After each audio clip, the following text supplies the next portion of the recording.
Timer dah.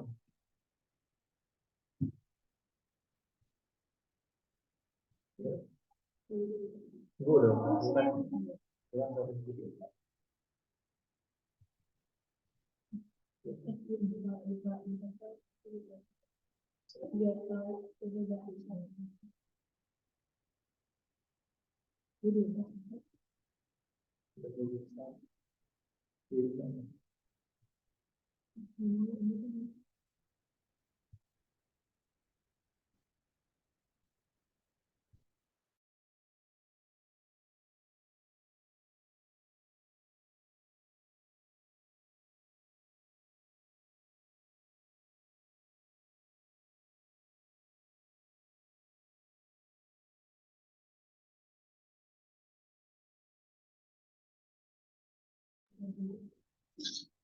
Assalamualaikum warahmatullahi wabarakatuh.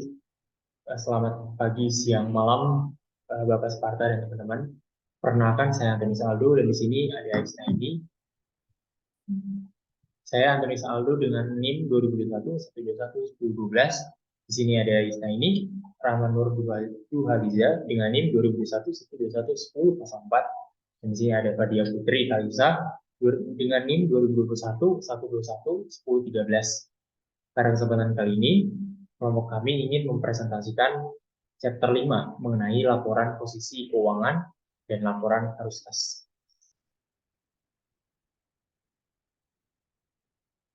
Pertama-tama, sebelum memasuki, kita harus mengetahui terlebih dahulu tujuan pembelajaran kita pada hari ini.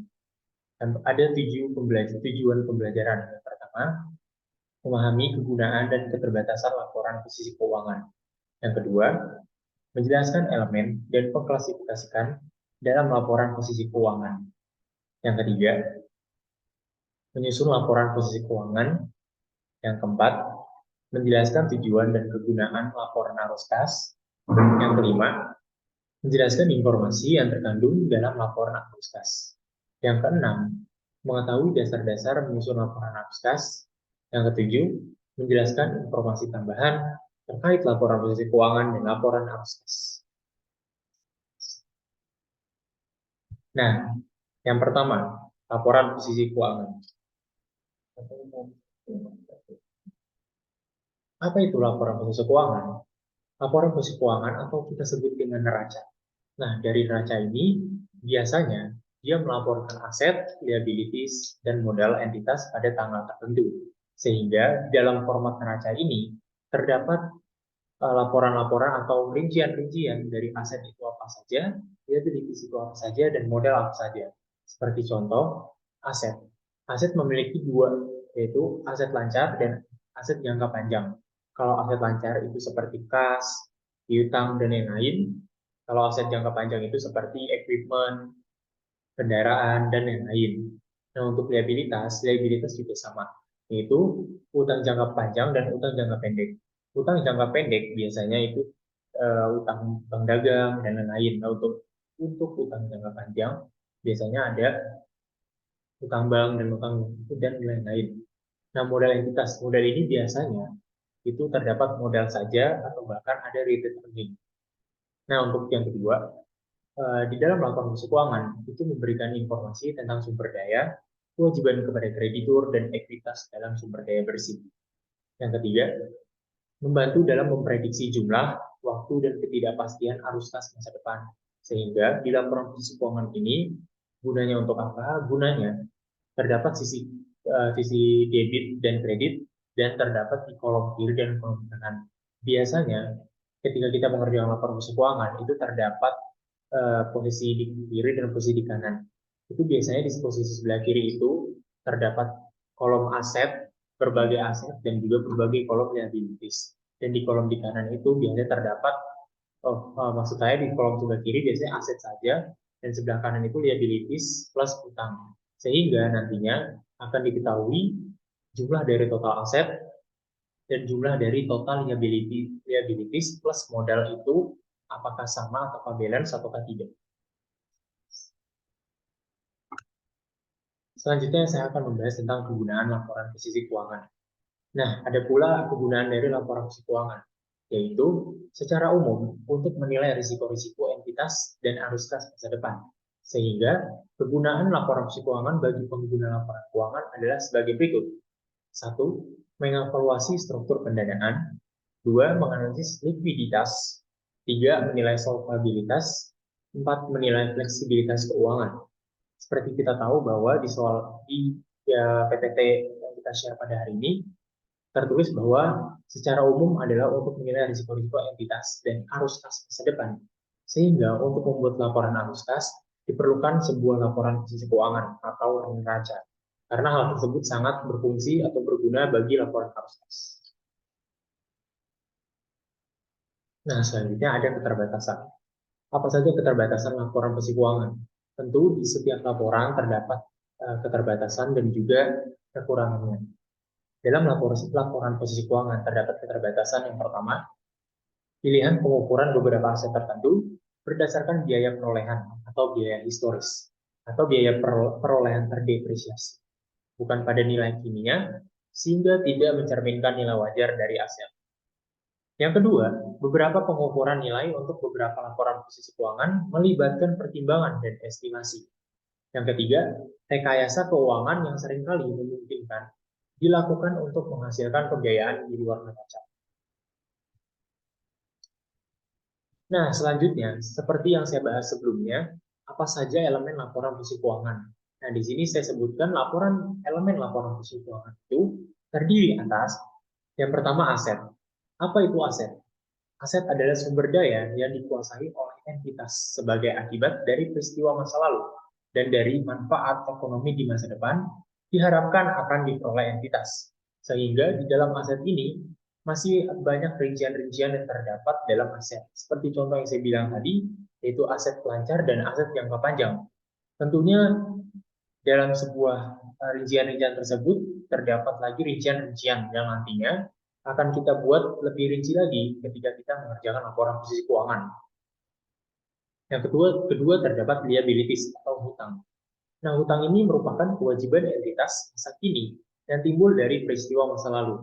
Penyelesaiannya diharapkan menghasilkan arus sumber daya entitas yang mengandung manfaat ekonomi.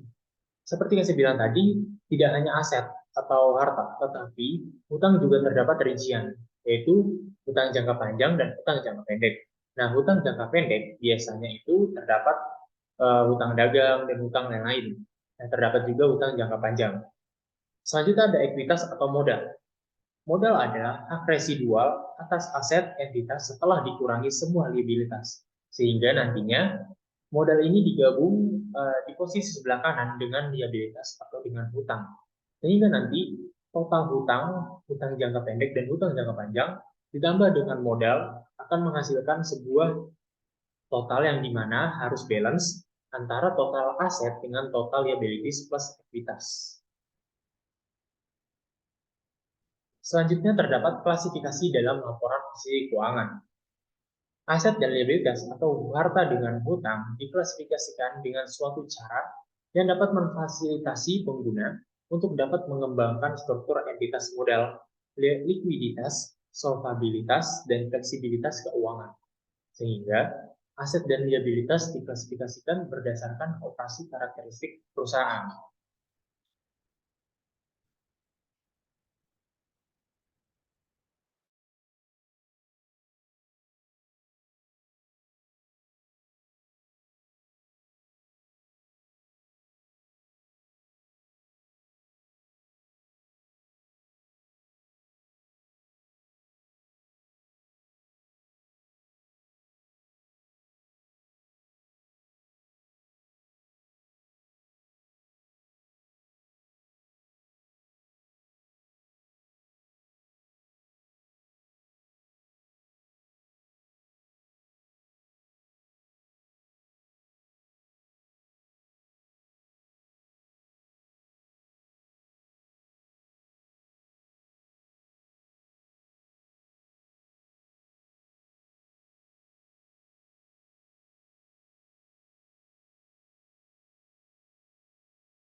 Oke, selanjutnya ada klasifikasi dari aset. Yang pertama, seperti yang saya bilang tadi, terdapat dua aset, yaitu aset lancar dan aset jangka panjang. Yang pertama ini terdapat aset lancar. Klasifikasi dalam laporan posisi keuangan. Aset dan utang diklasifikasikan dengan suatu cara dan dapat memfasilitasi pengguna untuk dapat mengembangkan struktur entitas modal, likuiditas, solvabilitas, dan fleksibilitas keuangan.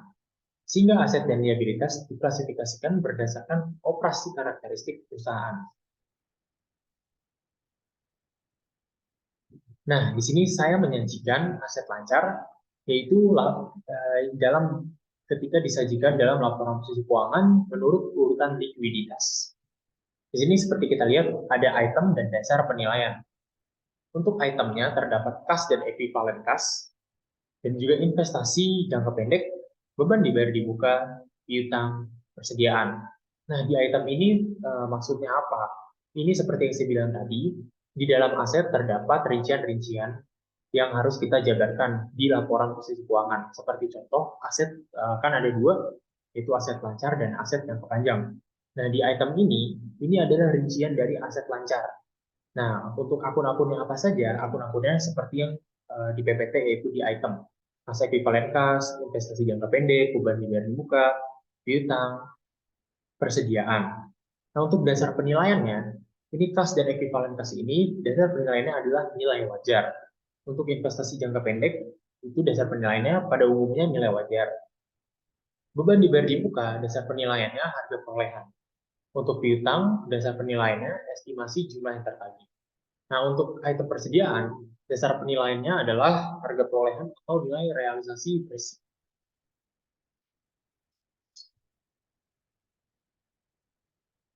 Nah, klasifikasi yang pertama yaitu kas. Pada umumnya terdiri atas mata uang dan giro atau demand deposit. Yang kedua, ekuivalen kas, investasi jangka pendek yang sangat liquid dan akan jatuh tempo dalam jangka 3 bulan atau kurang. Yang tiga, restriksi atau komitmen yang terkait dengan ketersediaan kas harus diungkapkan.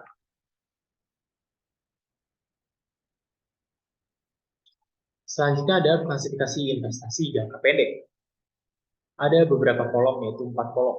Portfolio, type, penilaian, dan klasifikasi.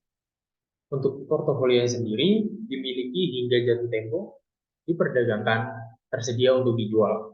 Untuk tipenya sendiri terdapat utang, utang dan ekuitas, utang dan ekuitas. Untuk penilaiannya terdapat harga perolehan yang diamortisasi, nilai wajar dan nilai wajar. Terakhir, klasifikasi terdapat lancar dan tidak lancar, lancar, lancar dan tidak lancar.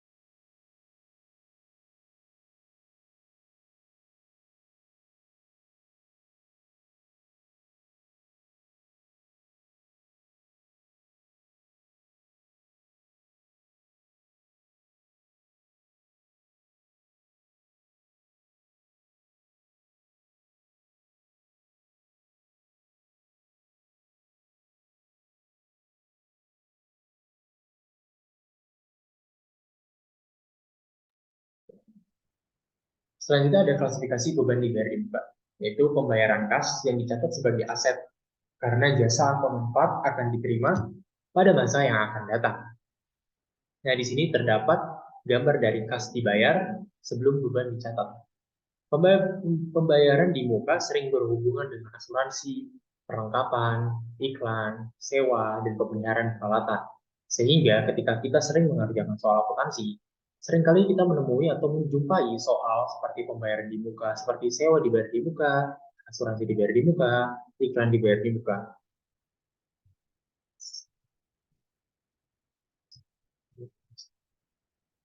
Itu pencet yang kanan.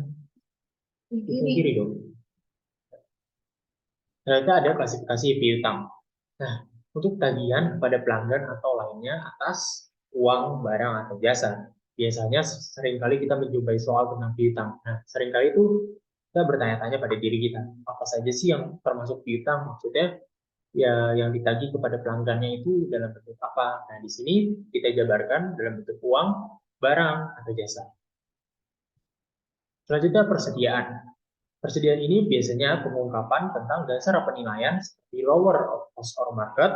Yang kedua, ketika kita belajar persediaan, ini tidak lepas dengan metode. Nah, biasanya ketika kita mengerjakan soal persediaan, metode apa yang seringkali kita pakai atau metode apa yang diharapkan dipakai di dalam soal. Nah, seperti yang kita lihat di sini, metodenya ada FIFO atau average cost. Biasanya terdapat juga metode LIFO, tapi LIFO sudah tidak terpakai. Jadi yang dipakai adalah metode LIFO, metode FIFO dan average cost. Selanjutnya klasifikasi aset lancar dan tidak lancar. Pada umumnya terdiri atas investasi jangka panjang, aset tetap, aset tidak berwujud, dan aset lain yang bersifat tidak lancar. Nah, masih dengan judul yang sama yaitu aset lancar dan tidak lancar. Yang pertama dari investasi jangka panjang. Investasi dalam sekuritas atau obligasi, saham biasa, atau wesel jangka panjang. Ini adalah hal yang termasuk dalam investasi jangka panjang. Yang kedua, investasi dalam aset tetap berwujud yang tidak digunakan dalam operasi. Apa saja contohnya? Seperti contoh tanah yang ditahan untuk spekulasi. Yang ketiga, investasi yang disisihkan dalam dana khusus, yaitu dana pelunasan, dana pensiun, atau dana ekspansi pabrik. Yang keempat, investasi dalam anak perusahaan atau kerjasama yang tidak dikonsolidasi. Nah, selanjutnya ada investasi dalam sekuritas utang dan ekuitas. Di sini saya memberikan gambar contoh tentang judul hal tersebut. Seperti kita lihat bahwa di kolom portfolio dimiliki hingga jatuh tempo, tipenya adalah hutang, penilaiannya dalam bentuk harga perolehan yang diamortisasi, klasifikasinya lancar dan tidak lancar. Yang kedua ada diperdagangkan, tipenya utang dan ekuitas, penilaiannya nilai wajar, klasifikasinya adalah lancar. Portfolio yang selanjutnya adalah tersedia untuk dijual. Tipenya adalah utang dan ekuitas, penilaiannya nilai wajar, klasifikasinya lancar dan tidak lancar. Dan yang terakhir, portfolionya ada ekuitas tidak diperdagangkan, tipenya adalah ekuitas, penilaian nilai wajar, dan klasifikasinya lancar dan tidak lancar. Selanjutnya adalah aset tetap. Apa itu aset tetap dan apa contohnya? Nah, di sini kita memberi contoh yaitu properti, pabrik, dan peralatan. Nah, biasanya aset yang bersifat tahan lama dan digunakan dalam operasi reguler perusahaan itu adalah ciri dari aset tetap. Nah, untuk yang pertama, properti atau kekayaan fisik seperti tanah, bangunan, mesin, furniture, peralatan, sumber daya yang tidak dapat diperbarui seperti hutan dan mineral. Itu terdapat di kolom aset tetap. Yang kedua, kecuali tanah. Sebagian besar aset tersebut dapat disusutkan, seperti contoh gedung, atau didepresikan, seperti contoh cadangan minyak. Nah, biasanya di aset tetap ini, seperti contoh bangunan, mesin, biasanya di dalam aset tetap ini terdapat penyusutan yang nantinya akan menjadi di kolom aset tetap dan menjadi mengurangi dari nilai aset tersebut. Selanjutnya ada aset tidak berwujud. Nah, apa itu aset tidak berwujud? Aset yang tidak memiliki substansi fisik atau tanpa wujud fisik dan bukan merupakan instrumen keuangan. Beda dengan aset tetap yang berwujud. Nah, kalau aset tidak berwujud ini kita tidak bisa memegang dan tidak bisa melihat. Seperti contoh, hak paten, hak cipta, waralaba atau franchise, goodwill, merek dagang, nama dagang, dan daftar pelanggan. Seperti kita lihat di contoh ini, kita tidak dapat memegang dari aset tak berwujud tersebut. Tetapi kita bisa merasakan manfaatnya. Yang kedua, diamortisasi selama masa manfaat yang terbatas. Nah, dari aset tak berwujud ini, biasanya dari aset tak berwujud ini diamortisasikan selama masa manfaat yang tak terbatas. Yang ketiga, secara periodik, aset tak berwujud dinilai berdasarkan penurunan nilai atau impairment yang terjadi. Nah, untuk aset lainnya, item-item yang sangat bervariasi dalam praktik meliputi apa saja? Meliputi beban dibayar di muka jangka panjang. Dua, piutang tidak lancar, aset dalam dana khusus, properti yang dimiliki untuk dijual, kas atau sekuritas yang dibatasi. Selanjutnya ada laporan posisi keuangan atau sering disebut neraca. Nah, biasanya dalam laporan posisi keuangan ini melaporkan aset, liabilitas, modal entitas, dan pada tanggal tertentu. Biasanya memberikan informasi tentang sumber daya, kewajiban kepada kreditur, dan ekuitas dalam sumber daya bersih. Membantu dalam memprediksi jumlah, waktu, dan ketidakpastian arus kas masa depan. Sehingga di dalam neraca biasanya, kalau misalnya simpelnya, itu terdapat hutang, aset, dan juga modal. Hutang jangka pendek. Hutang jangka pendek yang diperkirakan secara memadai akan dilunasi melalui penggunaan aset lancar atau penciptaan kewajiban lancar lainnya. Yang pertama, utang yang berasal dari akuisisi barang dan jasa, yaitu utang usaha, utang gaji, utang pajak, dan lain-lain. Yang kedua, penagihan yang diterima di muka sebelum barang dikirimkan atau jasa diberikan. Itu seperti pendapatan sewa yang belum dihasilkan atau pendapatan dari pelanggan yang belum dihasilkan. Yang ketiga, kewajiban lainnya yang pelunasannya akan dilakukan dalam siklus operasi seperti bagian obligasi jangka panjang yang harus dibayarkan dalam periode berjalan atau kewajiban jangka pendek yang berasal dari pembelian peralatan. Masih dalam hal yang sama yaitu liabilitas jangka pendek, entitas mengklasifikasikan liabilitas sebagai liabilitas jangka pendek jika menurut PSAK 1 revisi 2009. Yang pertama, liabilitas atau hutang diharapkan akan diselesaikan dalam siklus operasi normal. Yang kedua, liabilitas yang dimiliki untuk tujuan diperdagangkan. Misalnya apa? Misalnya ada instrumen derivatif. Yang ketiga, liabilitas tersebut jatuh tempo untuk diselesaikan dalam jangka waktu 12 bulan setelah periode pelaporan. Yang keempat, entitas tidak memiliki hak tanpa syarat untuk menunda penyelesaian liabilitas selama sekurang-kurangnya 12 bulan setelah periode pelaporan. Nah, masih berbeda, tapi masih dalam jangkauan liabilitas jangka panjang. Kewajiban yang diperkirakan secara memadai tidak akan dilunasi dalam siklus operasi yang normal, melainkan akan dibayar pada suatu tanggal di luar waktu tersebut. Nah, biasa terdiri dari 3 jenis. Yang pertama, utang yang berasal dari pembiayaan, seperti penerbitan obligasi, utang sewa guna usaha, dan utang bank jangka panjang.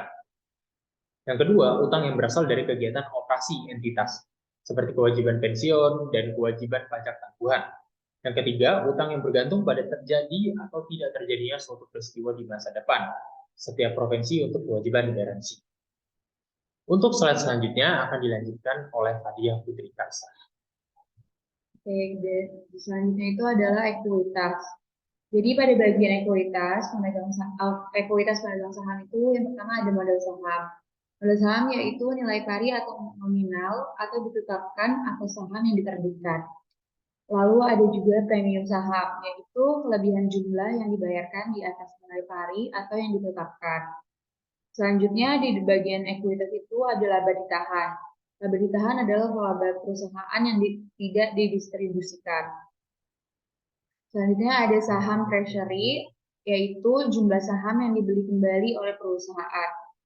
Selanjutnya yaitu ada kepentingan non-pengendali atau hak minoritas, yaitu bagian dari ekuitas perusahaan anak yang tidak dimiliki.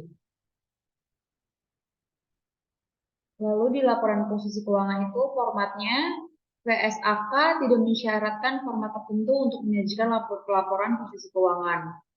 Jadi secara umum ada 2 bentuk laporan posisi keuangan yang bisa diikuti oleh entitas, yaitu satu ada bentuk akun atau account form, dan yang kedua adalah bentuk laporan atau report form. Lalu ini yang bentuk akun. Bentuk akun ini menyajikan secara berdampingan, bagian kiri adalah aset dan bagian kanan adalah liabilities dan ekuitas. Jadi seperti yang digambar itu kalau misalnya yang di kiri ada aset lancar, ada aset tidak lancar, yang di sebelah kanan ada liabilitas jangka pendek dan liabilitas jangka panjang, lalu juga ada ekuitas.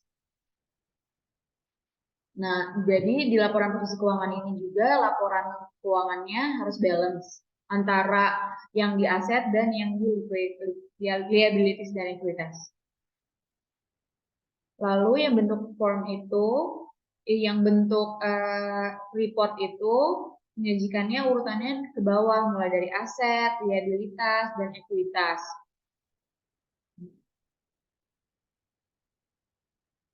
Nah, ini format yang diilustrasikan oleh IFRS. Ini sama kayak yang bentuk yang pertama tadi. Yang ini ada yang di kirinya ada aset tidak lancar, yang di kanannya, di selanjutnya ada aset lancar, lalu di kanannya itu ada ekuitas, lalu liabilitas jangka panjang, dan liabilitas jangka pendek. Ini juga harus balance. Dan ini ditukar, jadi ekuitas yang pertama, baru dilanjutkan dengan liabilitas. Ini contoh laporan posisi keuangan untuk bentuk report form. Jadi ke bawah itu ada aset, itu asetnya juga ada dibagi dua lagi, ada aset lancar dan aset tidak lancar.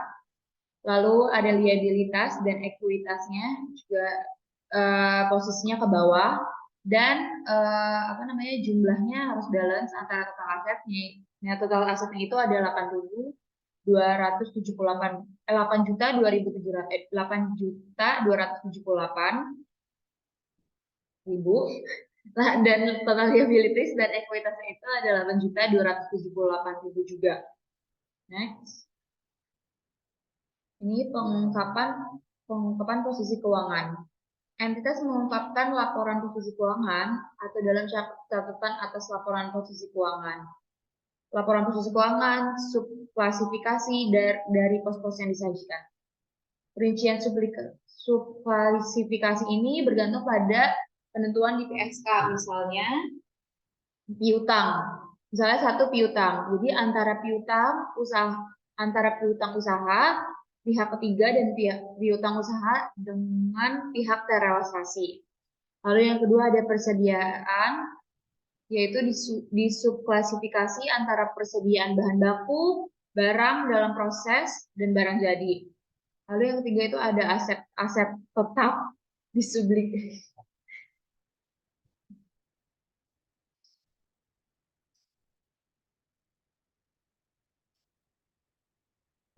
Aset tetap itu disubklasifikasikan terpisah menurut kelompok aset tetap, misalnya tanah, bangunan, dan peralatan. Nah,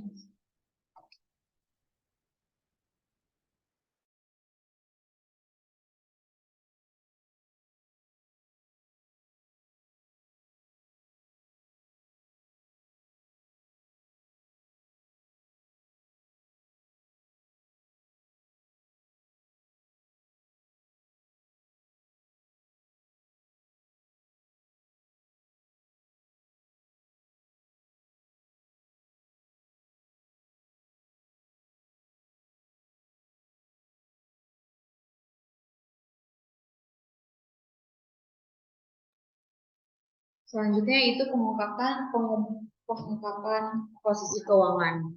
Pengungkapan juga dapat disajikan pada laporan posisi keuangan atau dapat juga dilaporkan pada perubahan ekuitas atau catatan atas laporan keuangan.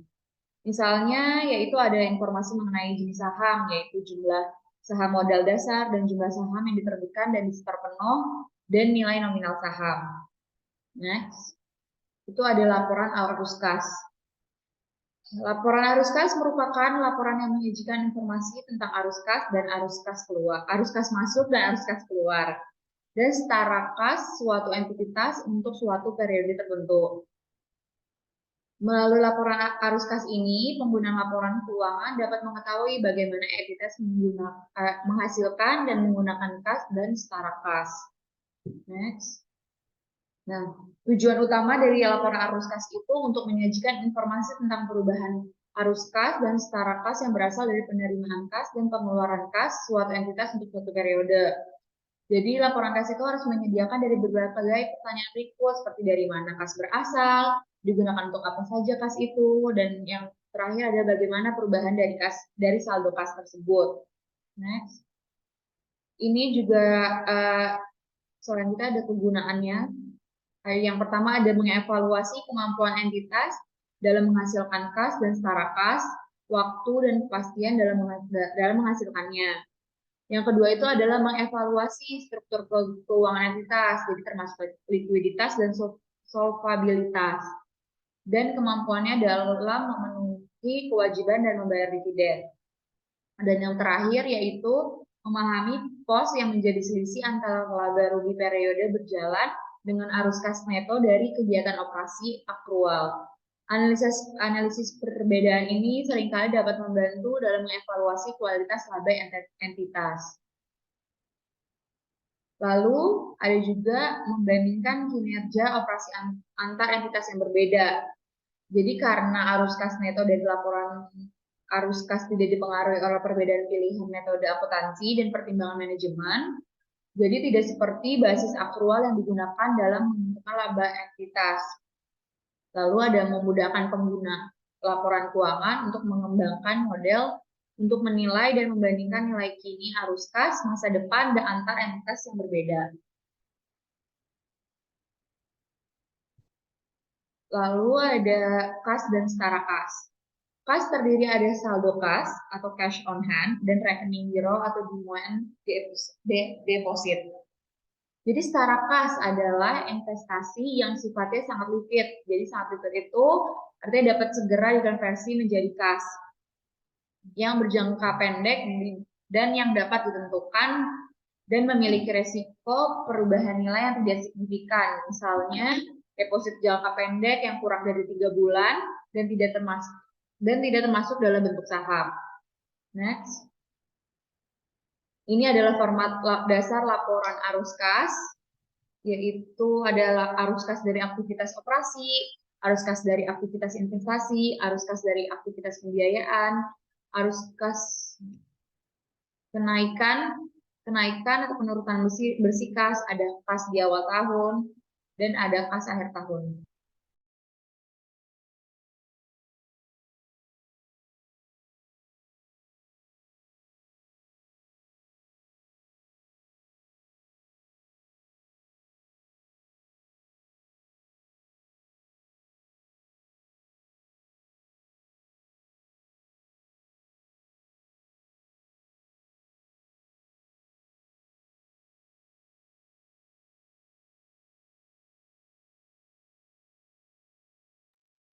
Oke, jadi di arus kas yang diaplikasikan operasi investasi dan pembiayaan ini juga ada rincian-rinciannya yang lainnya. Lalu kenaikan penurunan bersih kas dan kas awal tahun itu jumlahnya harus sama kayak kas di akhir tahun.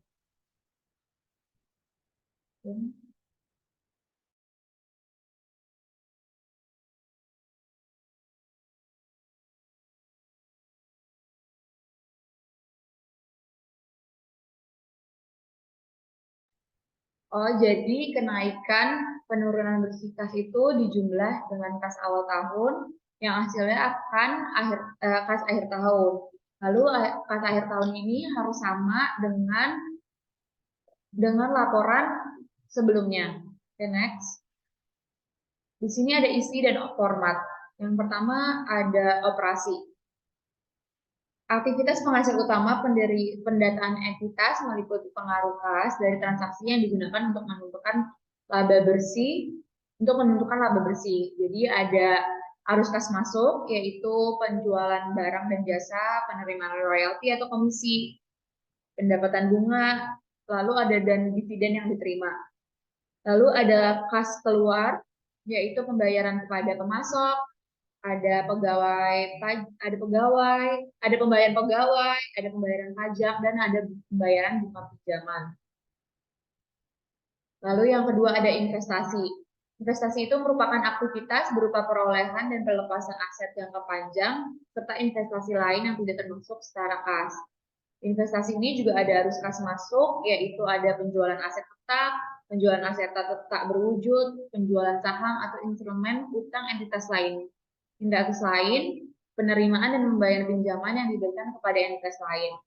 Lalu di arus kas keluar itu ada pembelian aset tetap, ada pembelian aset tak berwujud, pembelian investasi saham atau instrumen utang lain, atau ada juga pengeluaran untuk memberikan pinjaman kepada entitas lain. Next. Yang ketiga ini ada pendanaan. Nah, pendanaan ini adalah aktivitas yang mengakibatkan perubahan dalam jumlah serta komposisi kontribusi modal dan pinjaman entitas, meliputi A. Perolehan sumber daya dari pemilik dan komposisinya kepada mereka dengan pengambilan atau investasinya. Jadi di ini juga ada arus kas, yaitu ada menerbitkan saham, lalu ada menerbitkan instrumen utang. Lalu di arus kas ada membeli kembali saham atau saham treasury, ada membayar utang atau pinjaman, ada membayar dividen kepada pemegang saham, dan dapat juga di aktivitas operasi.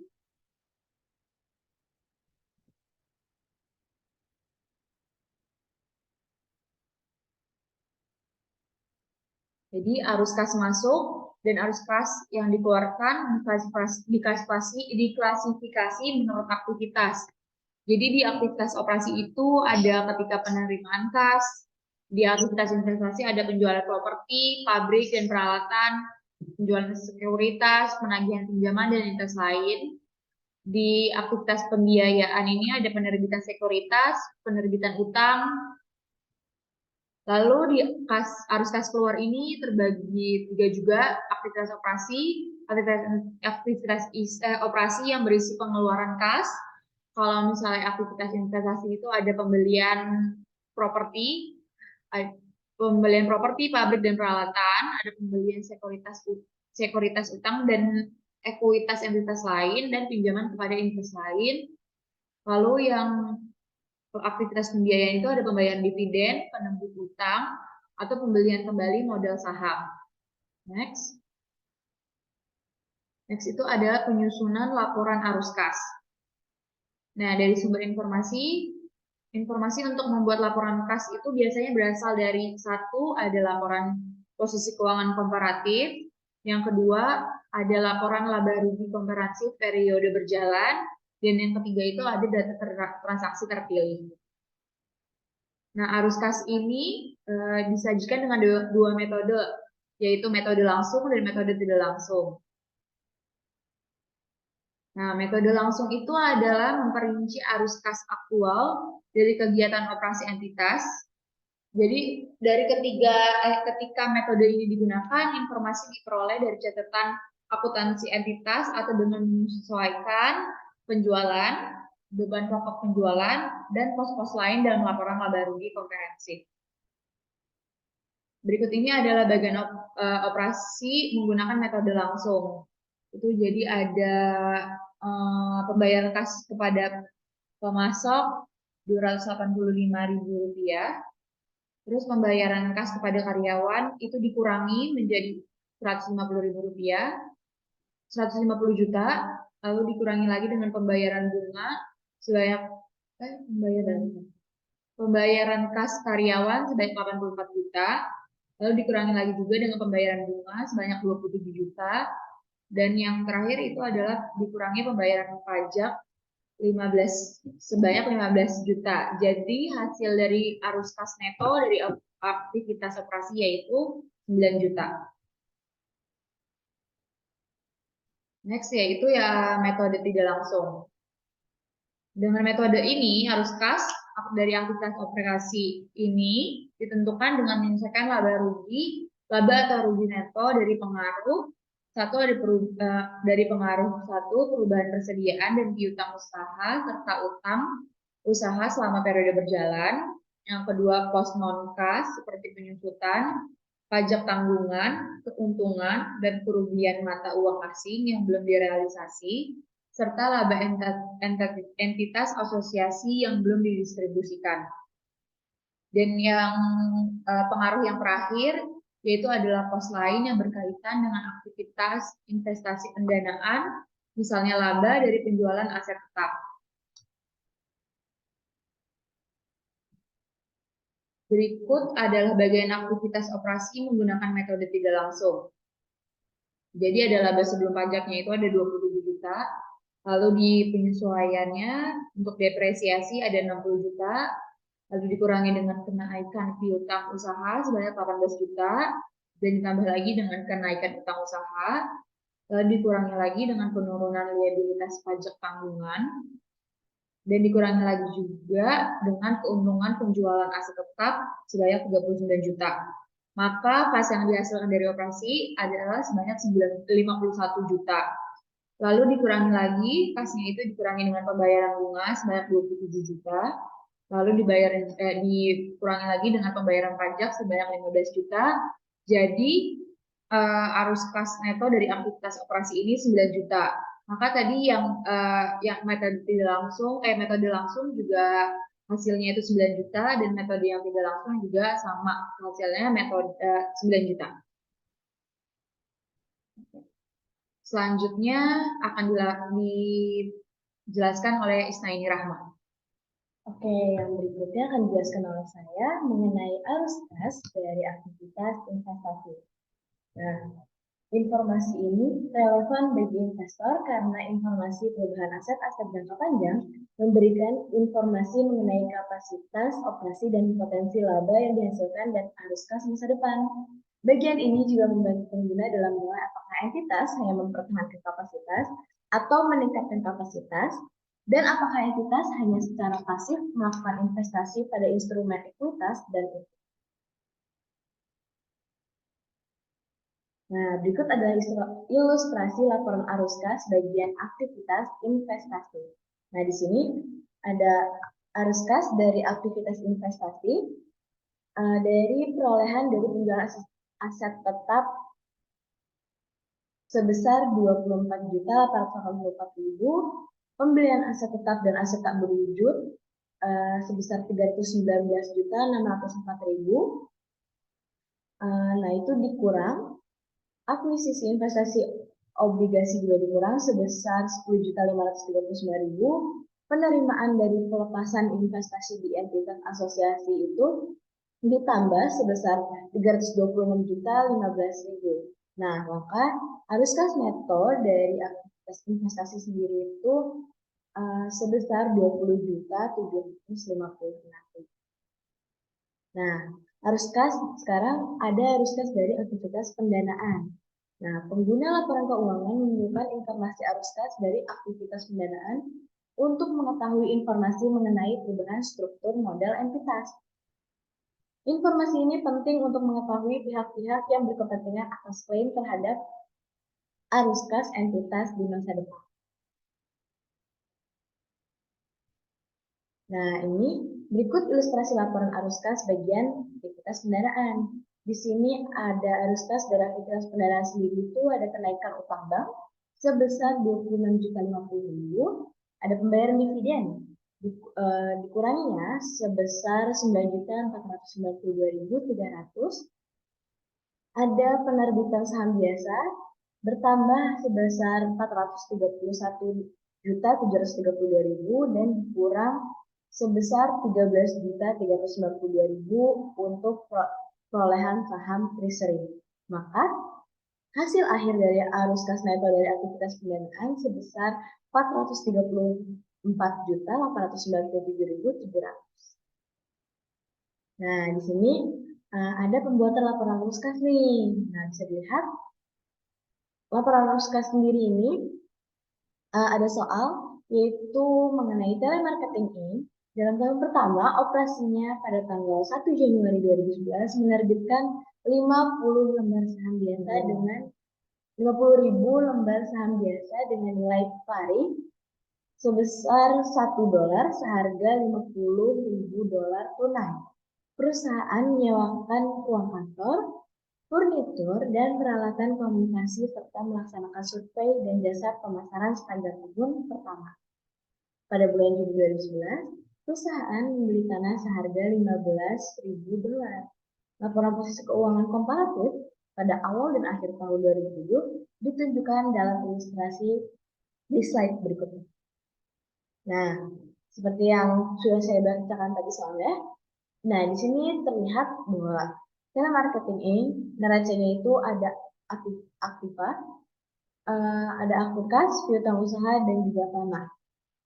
Kas pada 31 Desember 2007 itu sebesar nominalnya sebesar $31.000, piutang usaha sebesar $41.000 dan tanah sebesar $15.000, di mana total aktiva itu sendiri pada 31 Desember 2007 sebesar $87.000. Dan pada Januari 2007 tidak ada nominal. Nah, terus ada kewajiban dan ekuitas pemegang saham. Di sini ada utang usaha, saham biasa, laba dan juga laba ditahan. Utang usaha sebesar $12.000, saham biasa sebesar $50.000, laba dan juga laba ditahan sebesar $25.000, dan dimana totalnya sama seperti aktifanya itu $87.000. Ada juga laporan laba ruginya dari kalian ini untuk tahun yang berakhir di 31 Desember 2007, yaitu pendapatan sebesar $172.000, beban operasi sebesar $120.000. Nah, itu dikurang menjadi laba sebelum pajak penghasilan sebesar $52.000. Nah, lalu dikurang lagi nih ke pajak penghasilan sebesar $13.000, yang dimana kita dapatkan laba bersih sebesar $39.000. Nah, penentuan ini ada kas yang disediakan oleh aktivitas atau digunakan dalam operasi. Yang kedua, kas yang disediakan oleh atau digunakan dalam aktivitas investasi dan pembiayaan. 3, perubahan, kenaikan atau penurunan kas selama periode berjalan. 4, rekonsiliasi perubahan kas dengan saldo kas awal dan saldo kas akhir.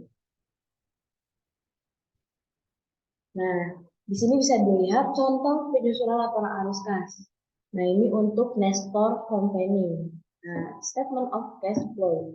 Bisa dilihat. Nah, selanjutnya ada penyusunan laporan posisi keuangan.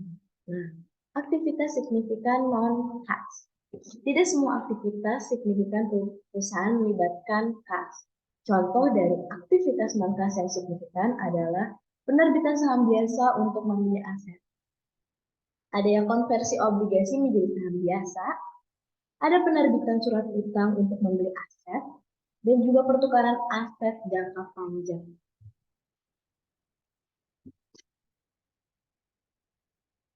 Nah, kegunaan laporan arus kas sendiri yaitu tanpa kas perusahaan tidak akan dapat bertahan. Nah, arus kas dari operasi sendiri ini ada dari jumlah tinggi, perusahaan dapat menghasilkan kas yang cukup untuk membayar tagihan. Ini kegunaan yang pertama. Lalu ada juga kegunaan jumlah rendah. Nah, perusahaan mungkin harus melakukan peminjaman atau menerbitkan sekuritas ekuitas untuk membayar tagihan.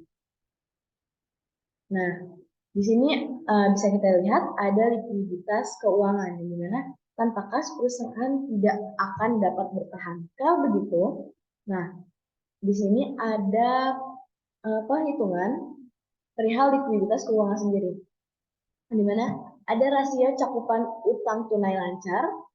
Nah, di sini dihitung dengan kas bersih yang disediakan oleh aktivitas operasi dibagi dengan liabilitas lancar rata-rata. Rasio ini mengindikasikan apakah perusahaan dapat melunasi liabilitas lancarnya dalam tahun tertentu dari operasi. Rasio yang mendekati 1:1 adalah bagus karena mengindikasikan bahwa perusahaan dapat memenuhi semua liabilitas lancarnya dari arus kas yang dihasilkan secara internal.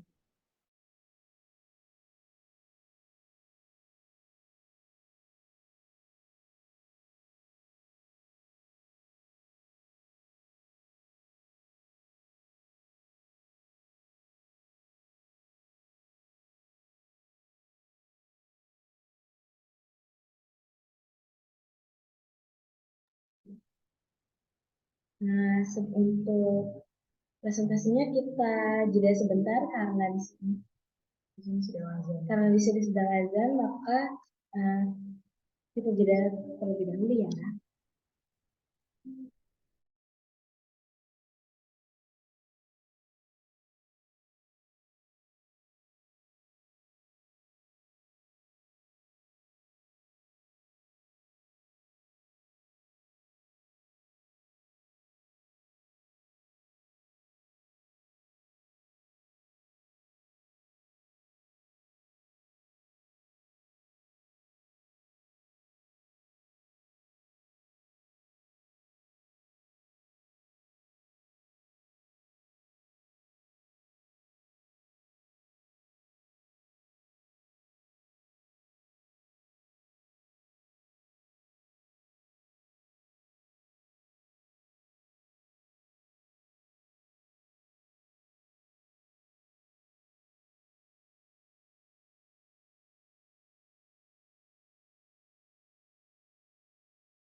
Oke, kita lanjut ya. Udah kok. Ini slide ini udah. Nah, berikutnya ada perihal fleksibilitas keuangan, likuiditas, fleksibilitas. Nah, di sini tanpa kas perusahaan tidak akan dapat bertahan. Nah, di sini bisa dihitung menggunakan rasio cakupan utang tunai dengan perhitungan kas bersih yang disediakan oleh aktivitas operasi dibagi total liabilitas rata-rata. Nah, semakin tinggi rasio ini, semakin kecil kemungkinan perusahaan akan mengalami kesulitan dalam memenuhi kewajibannya pada saat jatuh tempo. Akibatnya, rasio ini menandakan apakah perusahaan dapat membayar hutang-hutangnya dan bertahan hidup jika sumber dana eksternal terbatas atau terlalu mahal. Dan di sini ada arus kas bebas. Contoh analisis arus kas bebasnya sendiri ini ada dari Nestor Company, yang dimana kas bersih yang disediakan oleh aktivitas operasi sebesar $411.750 dikurangi pengeluaran modal sebesar $252.500 dan juga dividen sebesar $19.800. Nah, kita dapat hasilnya untuk arus kas bebas ini sebesar $139.450. Nah, jumlah arus kas diskresioner perusahaan untuk membeli investasi tambahan, melunasi utang, membeli saham treasury, atau hanya untuk menambah likuiditas perusahaan. Nah, di sini kita akan bahas beberapa latihan soalnya. Nah, di sini kita ada latihan soal dari E4.3. Disajikan di bawah ini adalah saldo akun tertentu dari Webir Products Co. Yang dimana ada revenue sebesar $6.500.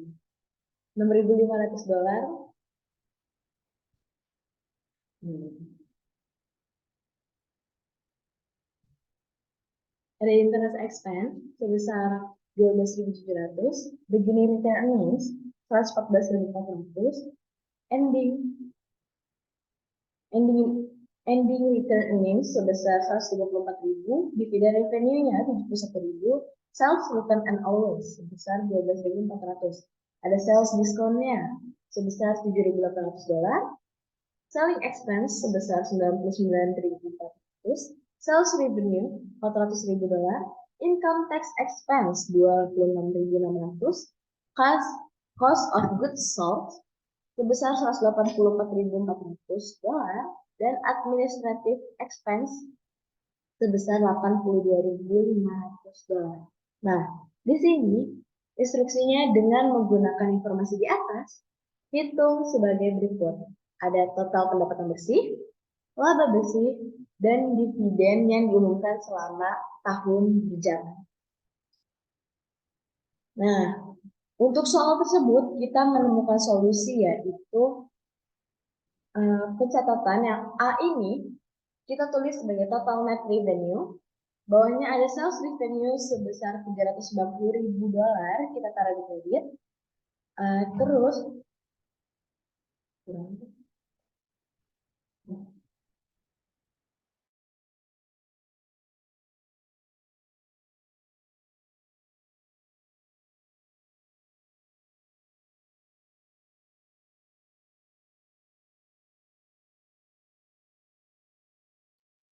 nah, sales revenue sebesar $390.000 dikurangi sales diskon sebesar $7.800 dan juga sales return sebesar $12.400.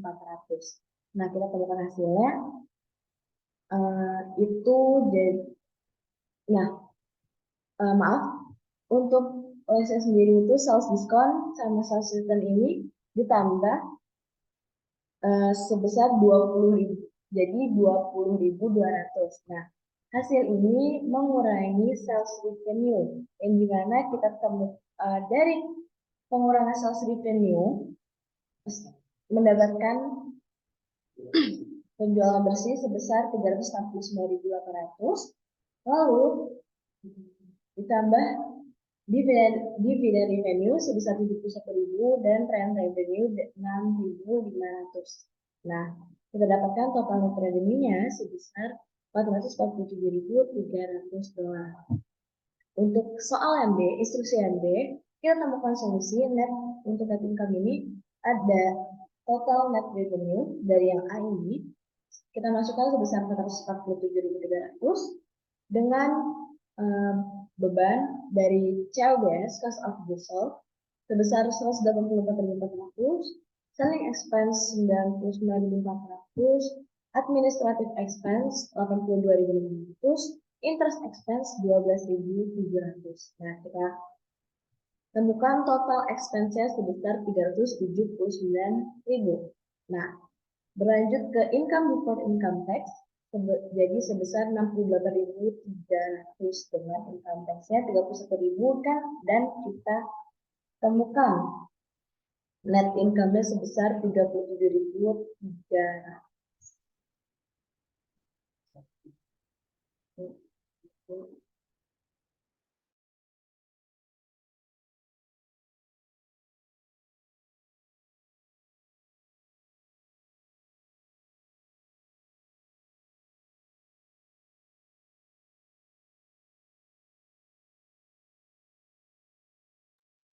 Oke, di soal selanjutnya itu, soal R4.6 itu ada saldo berikut yang diambil dari pembukuan Parfenic ASA pada tanggal 31 Desember 2002, yaitu ada interest revenue-nya ada 86.000 euro, terus ada cash-nya 51.000 euro,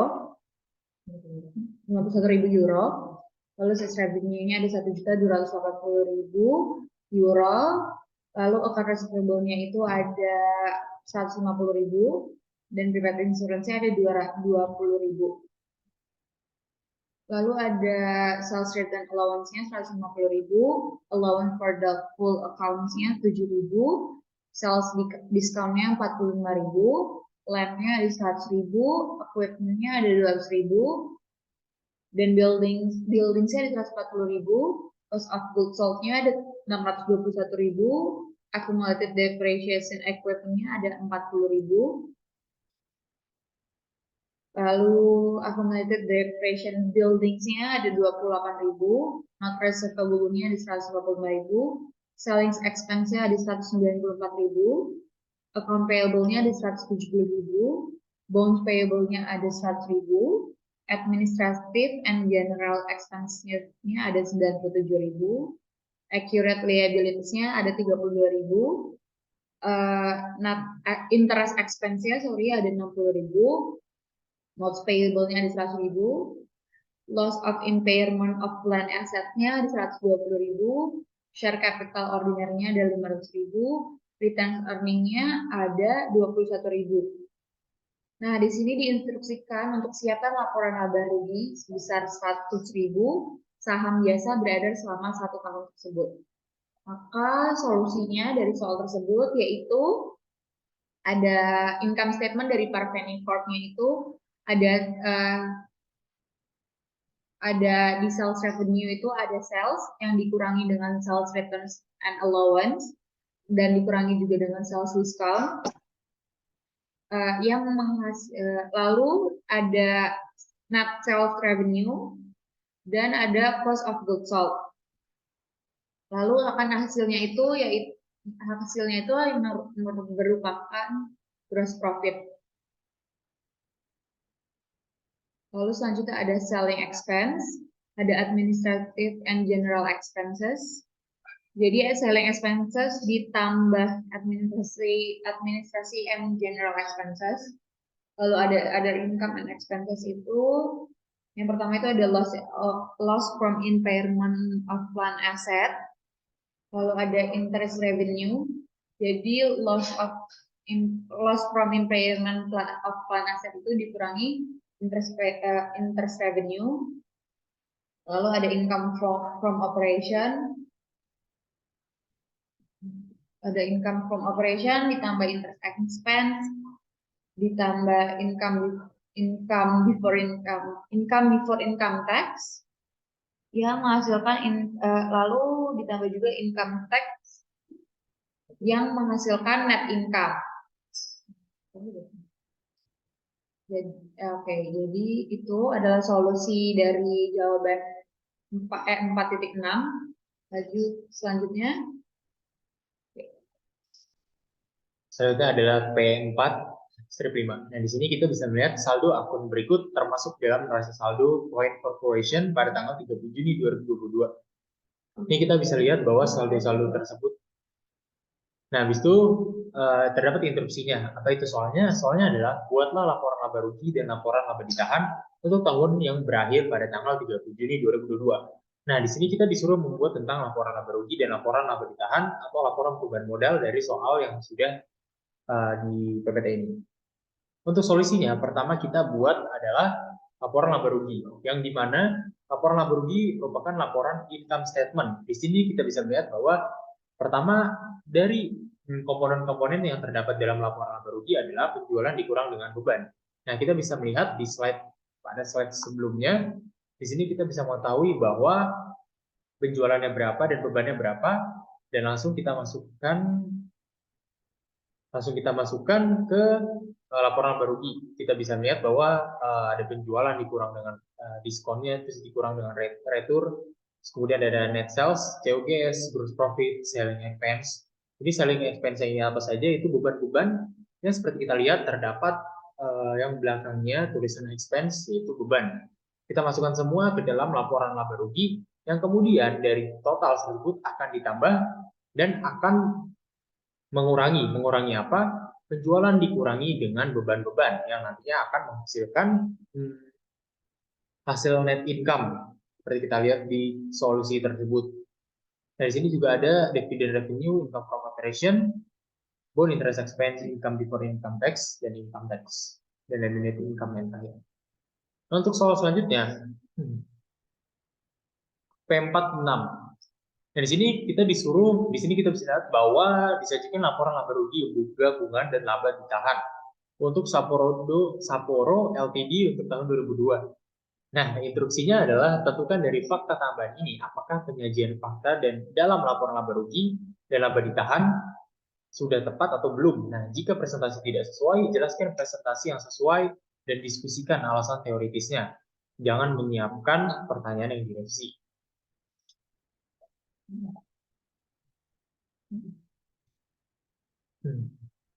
Dari sini jawabannya, seperti kita lihat bahwa nomor 1 itu penurunan.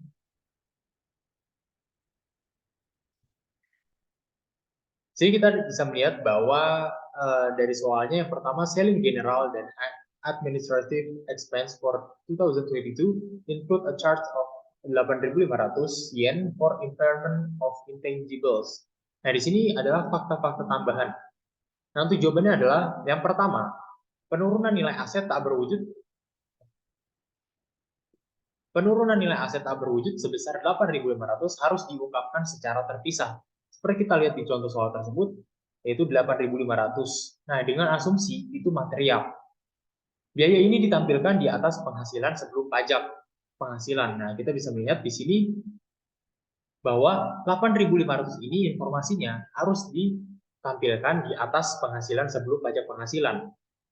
Nah, dan tidak akan dilaporkan setelah dikurangi pajak.